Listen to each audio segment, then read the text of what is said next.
ലോകം ഇപ്പോൾ കടന്നുപോയിക്കൊണ്ടിരിക്കുന്നത് വളരെ സംഘർഷം നിറഞ്ഞ അവസ്ഥകളിലൂടെയാണ്. റഷ്യ യുക്രൈൻ യുദ്ധം 3-ാം വർഷത്തിലേക്ക് കടക്കുമ്പോൾ മിഡിൽ ഈസ്റ്റിൽ ഇസ്രയേൽ ഹമാസ് പോരാട്ടം അയഞ്ഞെങ്കിലും സ്ഥിതിഗതികൾ ഇപ്പോഴും സംഘർഷഭരിതമാണ്. ഇതിനിടയിൽ ഇന്ത്യയും പാകിസ്ഥാനും തമ്മിലുള്ള അതിർത്തിയിലെ പിരിമുറുക്കങ്ങളും വർദ്ധിക്കുന്നുണ്ട്. ഈ ആഗോള സംഘർഷങ്ങൾക്കൊപ്പം ആണവ ആക്രമണത്തെക്കുറിച്ചുള്ള ഭയവും ഏറി വരികയാണ്. റഷ്യ യുക്രൈനെതിരെ ആണവായുധ പ്രയോഗത്തെക്കുറിച്ച് ആവർത്തിച്ച് മുന്നറിയിപ്പ് നൽകിയിട്ടുണ്ട്. സമാനമായ സൂചനകൾ ഇന്ത്യ പാക് സംഘർഷങ്ങൾക്കിടയിലും ഉണ്ടായിട്ടുണ്ട്. ഏതെങ്കിലും രാജ്യം ഇത്തരം മാരകായുധങ്ങൾ ഉപയോഗിക്കുകയാണെങ്കിൽ അതിന്റെ ഫലം വിനാശകരമായിരിക്കുമെന്ന് ഉറപ്പാണ്. 2-ാം ലോക മഹായുദ്ധത്തിൽ ജപ്പാനിൽ അണുബോംബുകൾ വർഷിച്ചതിലൂടെ ആണവായുധത്തിന്റെ ഭീകരത ലോകം നേരിട്ട് കണ്ടതാണ്. ഈ ഭീഷണികൾ നിലനിൽക്കുമ്പോഴും ഒരു ആണവ സംഘർഷം ഉണ്ടായാൽ പോലും താരതമ്യേന സുരക്ഷിതത്വം നൽകിയേക്കാവുന്ന ചില രാജ്യങ്ങളുണ്ട്.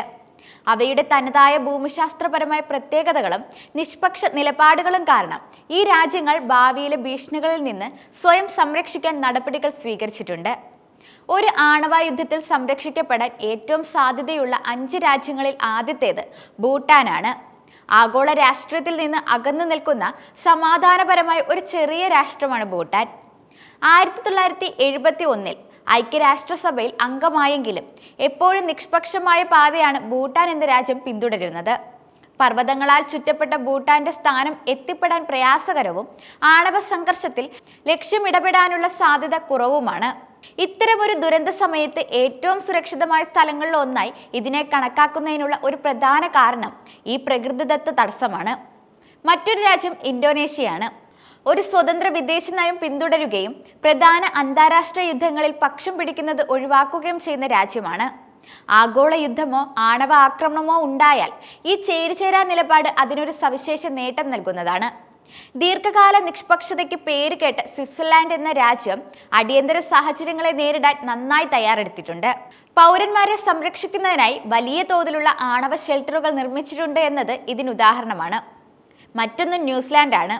ആഗോള സമാധാന സൂചികയിൽ മുന്നിട്ട് നിൽക്കുന്ന ഈ രാജ്യം പർവ്വതങ്ങളാൽ ചുറ്റപ്പെട്ടതും പ്രധാന സംഘർഷ മേഖലകളിൽ നിന്ന് വളരെ അകലെ സ്ഥിതി ചെയ്യുന്നതും കാരണം ആണവ സംഘർഷത്തിൽ സംരക്ഷിക്കപ്പെടുമെന്ന് കരുതപ്പെടുന്നു. അതുപോലെ ലോകത്തിലെ ഏറ്റവും സമാധാനപരമായ രാജ്യങ്ങളിൽ ഒന്നാണ് ഐസ്ലാൻഡ്. വിദൂരമായ സ്ഥാനവും ശാന്തമായ രാഷ്ട്രീയ അന്തരീക്ഷവും ആണവയുദ്ധം ഉണ്ടായാൽ ഭൂമിയിലെ ഏറ്റവും സുരക്ഷിതമായ സ്ഥലങ്ങളിൽ ഒന്നാക്കി ഇതിനെ മാറ്റുകയാണ് ചെയ്യുന്നത്.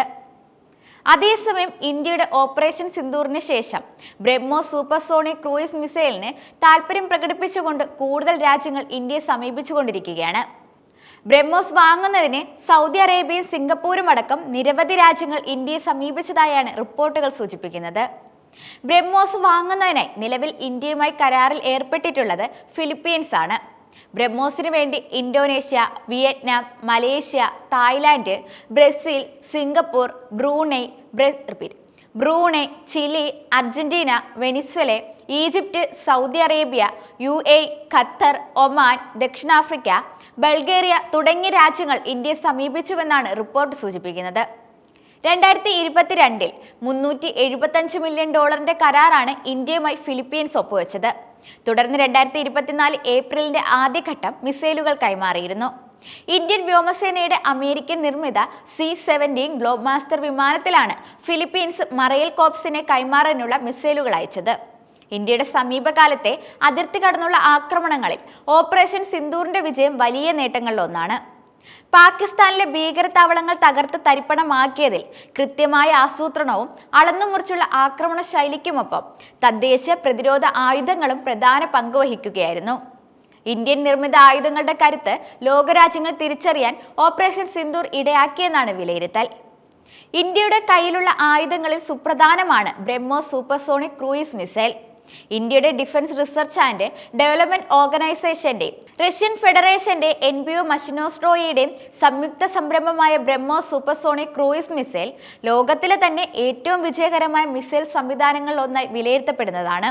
ഇന്ത്യയുടെ ഓപ്പറേഷൻ സിന്ദൂർ എന്ന രഹസ്യ സൈനിക ദൗത്യത്തിൽ പാകിസ്ഥാന്റെ പ്രതിരോധ സംവിധാനങ്ങൾ ബ്രഹ്മോസ് മിസൈലുകൾ വഴി വിജയകരമായി തുളച്ചുകയറിയതിന് പിന്നാലെയാണ് ചൈനയുടെ ഇത്തരത്തിലെ ഒരു പുതിയ പ്രഖ്യാപനം വന്നിരിക്കുന്നത്. ഈ പശ്ചാത്തലത്തിലാണ് ചൈനയുടെ ഹൈപ്പർസോണിക് വികസനം ശ്രദ്ധേയമാകുന്നത്. ചൈനയുടെ അക്കാദമിക് ജേണലിൽ പ്രസിദ്ധീകരിച്ച റിപ്പോർട്ട് അനുസരിച്ച് മണിക്കൂറിൽ ഏകദേശം 13,000 കിലോമീറ്റർ വേഗതയിലേക്ക് സഞ്ചരിക്കാൻ കഴിയുന്ന റീ എൻട്രി ഗ്ലൈഡ് വെഹിക്കിൾ ഇതിൽ ഉൾപ്പെടുത്തിയിട്ടുണ്ട്. ഇതിലൂടെ ഭൂമിയിലെ ഏത് ഭാഗത്തെയും 30 മിനിറ്റിനുള്ളിൽ ആക്രമിക്കാനുള്ള ശേഷി ചൈനയ്ക്ക് ലഭിക്കും. ഹൈപ്പർസോണിക് ആയുധങ്ങൾ പരമ്പരാഗത മിസൈൽ പ്രതിരോധ സംവിധാനം മറികടക്കാൻ രൂപകൽപ്പന ചെയ്തിട്ടുള്ളതാണ്. നിലവിലെ റഡാർ സാങ്കേതിക വിദ്യകൾക്ക് ഇവയെ കണ്ടെത്തുന്നത് ബുദ്ധിമുട്ടാണ്. എങ്കിലും ഇൻഫ്രാറെഡ് സെൻസറുകൾ വഴി ഇവയെ ട്രാക്ക് ചെയ്യാനാകുമെന്നാണ് കരുതപ്പെടുന്നത്. RGB സാങ്കേതിക വിദ്യയുടെ സഹായത്തോടെ ഈ മിസൈലുകൾക്ക് ദിശയും വേഗതയും അനിയന്ത്രിതമായി മാറ്റാൻ കഴിയും. ഉപഗ്രഹങ്ങൾ, ഭൂഗർഭ താവളങ്ങൾ പോലുള്ള വിവിധ പ്ലാറ്റ്ഫോമുകളിൽ നിന്ന് ഇവ വിക്ഷേപിക്കാൻ കഴിയും.